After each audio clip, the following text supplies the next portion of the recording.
शिवनेत्र बहिर्जी नाईक, स्वराज्याचे गुप्तहेर बहिर्जी नाईक यांच्या संपूर्ण कार्याचे वेध घेणारा व्हिडिओ पाहत राहा फक्त आपल्याच चॅनलवर। भोपाळगडी देह टेकला। सन 1685 दक्षिण महाराष्ट्र। भोपाळगड किल्ला, बाणूरलिंग महादेव मंदिर। वाऱ्याची झुळूक मंद वेगाने किल्ल्याच्या भोवती प्रदक्षिणा घालत होती। वृक्षांची पालवी अलगद डुलत होती। पिवळी पाने वृक्षाचा आधार सोडून हळू जमिनीवर स्थिरावत होती। पिवळसर हिरवट रंगाची किल्ल्याच्या भोवतीभोवतीची झुडपे त्यांचा अनोखा गंध वातावरणात पसरवत होती। सूर्य अस्ताचली निघाला होता। त्याची शेवटची दृष्टी बाणूरलिंग महादेव मंदिराच्या कळसावर रेलली होती। पिंपळाच्या डुलणाऱ्या पालवीच्या मधून मार्ग काढत त्याची किरणे मंदिराच्या शिखरावर स्थिरावलेली होती।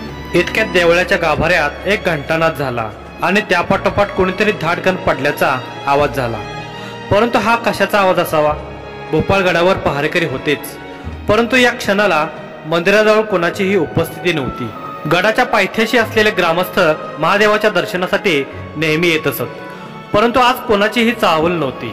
देवाबत्तीची वेळ होण्यास अजून काही अवधी शिल्लक होता, त्यामुळे पुजारीही किल्ल्यावर पोहोचला नव्हता। मग तो प्रश्न राहिलाच, मंदिराच्या गाभाऱ्यात जमिनीवर धाडकन पडण्याचा आवाज कोणाचा होता? अर्थात कोण्या मनुष्याच्या उपस्थितीशिवाय तो आवाज शक्य नव्हता। तो आवाज मनुष्याचाच होता। तो मनुष्य जमिनीवर पालता पडला होता। बराच वेळ झाला तो अजूनही तसाच जमिनीवर पडून होता। नमस्कार करण्यासाठी कोणी इतका का वेळ पडून राहील? नाही, त्याचा तो श्वासोच्छवास वाढला होता।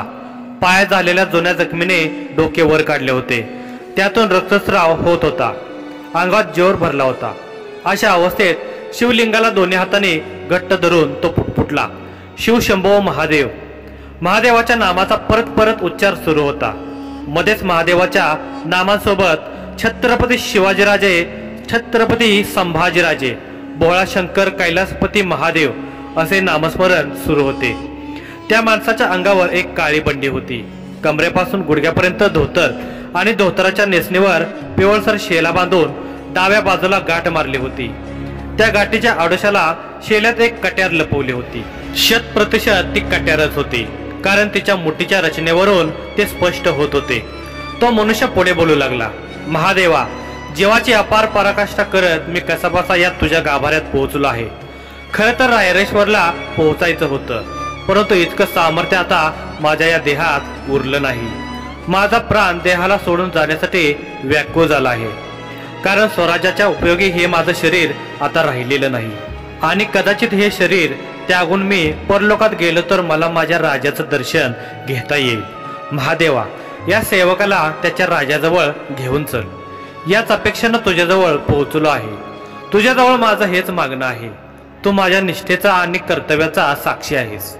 तुला सगळं ठावं आहे। या सेवकाच्या नसानसात शिवाजी नावाची ऊर्जा प्रवाहित आहे, परंतु मी आज विनवणी करतो, या ऊर्जेला त्याच्या प्रमुख स्तोत्रात विलीन करून दे।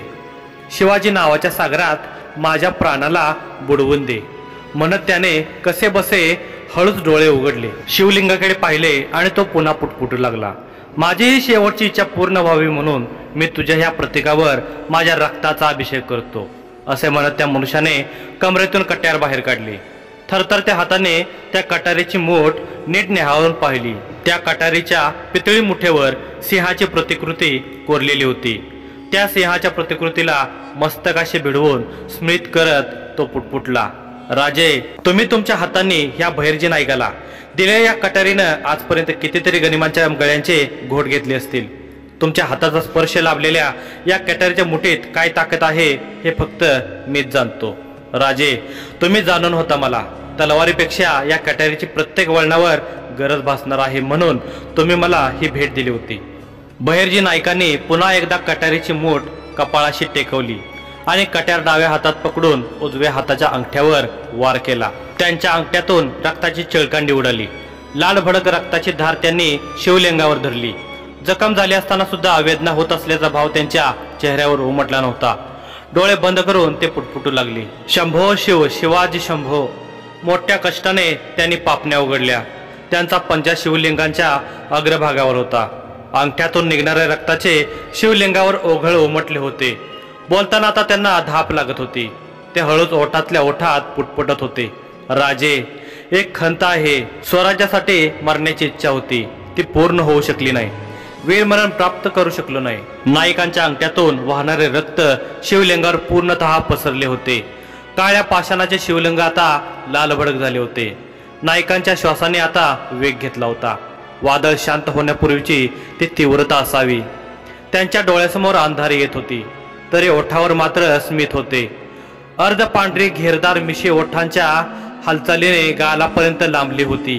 ते बोलू लागले, राजे, हे जग मला आता दिसत नाही। बांडुरलिंग महादेव सुद्धा आता दिसत नाही। राजे, हे आश्चर्य आहे। मी धन्य झालो। मला रायरेश्वरचा गाभारा दिसतो आहे। तुम्ही समोर आहात राजे। तुमचा तो तेजस्वी चेहरा दिसतो आहे मला। तुमच्या विशाल कपाळ दिसत आहे। त्यावर मधोमध लावलेला लाल चंद्रकोरी टिळा दिसत आहे। पांढरा शुभ्र अंगरका, कमरेला तेजस्वी भवानी तलवार, डोक्यावर मंदिर, शिरपेच्या तरवलेला मोत्यांचा तुरा, काळेभोर बोलके डोळे, गळ्यात भोसले घराण्याची आई भवानीने दिलेली कवड्यांची माळ। महाराज, तुमचे रूप पुन्हा पाहायला मिळाले। धन्य झालो, मी धन्य झालो। मी स्पष्टपणे तुम्हाला पाहू शकतो आहे राजे। तुम्ही रायरेश्वर शिवलिंगावर रक्ताभिषेक करून महान स्वराज्याची शपथ घेत आहात। राजे, खरोखर मला तुम्ही दिसत आहात। हा भास आहे की पुनर्जन्म मला दिसत आहे राजे।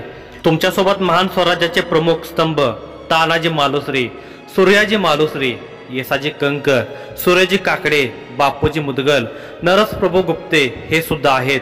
महाराज, मीही आहे। पण काय तुम्हाला मी दिसत आहे? सांगा प्रभू, हाक द्या मला। धावत येऊन छातीशी धरा। हे खांदे आसोसले आहेत राजे। तुम्ही सोडून गेलात तेव्हापासून तुमचा एक शब्द ऐकण्यासाठी हे कान उतावळे झाले आहेत, डोळे तळपत आहेत। राजे, आलिंगन द्या तुमच्या या हनुमंताला। शिवलिंगावर रक्ताभिषेक सुरूच होता। महादेवावर हा फक्त एक रक्ताभिषेक नव्हता, थेंबा थेंबात सामावलेल्या शिवाजी नामाचा अभिषेक होता। बहिर्जी नायकांचा श्वासोच्छवास आता मंदावला होता। अंगात ज्वर आता आणखी वाढला होता। नाकाने श्वास घेणे सुद्धा अवघड झाले होते। आता ते मुखावाटे मोठमोठ्याने श्वास घेत होते।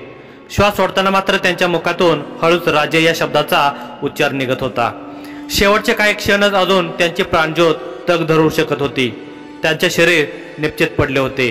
पापण्या अर्धवट उघड्या होत्या। त्यांच्या समोर आता जीवनातील काही महत्त्वाचे क्षण उभे राहत होते, जे त्यांच्या नेत्रांनी आयुष्यात पाहिले होते। ते क्षण आता जाता जाता डोळ्यासमोर तळून जात होते। त्यांना एक क्षण पुन्हा पाहायला मिळत असल्याचे समाधान शेवटच्या घटिकेत सुद्धा त्यांच्या चेहऱ्यावर झळकत होते। शिवाजी महाराजांना गमावण्या व्यतिरिक्त कोणतेही दुःख त्यांच्या मनाला आजपर्यंत फार पीडा देऊ शकले नव्हते।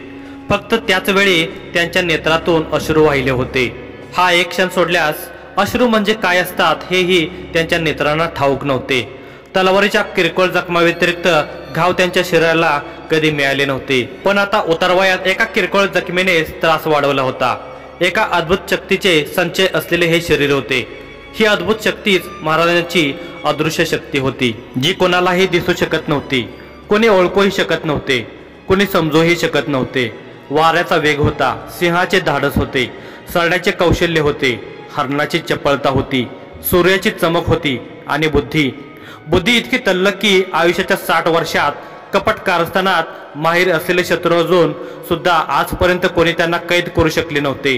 दिल्लीचा बादशाह औरंगजेबाच्या हेरांनाही कधी कळले नाही की शिवाजी राजांच्या दरबारात कोणी बहिर्जी नाईक नावाची व्यक्ती आहे। शिवरायांनी याच त्यांच्या अदृश्य शक्तीच्या जोरावर अनेक पराक्रम केलेत, युद्ध जिंकलेत, स्वराज्याचा गाडा योग्यरित्या हाकू शकले। त्यांच्या बाणाला अचूक निशाणा मिळाला। दौलतराव हे खरे नाव, परंतु आयुष्यात त्यांचे कितीतरी वेळा बारसे झाले असावे, कितीतरी जन्म झाले असावेत। 3 धर्मांचे संस्कार चालीरीती यांचे अचूक ज्ञान त्यांना होते।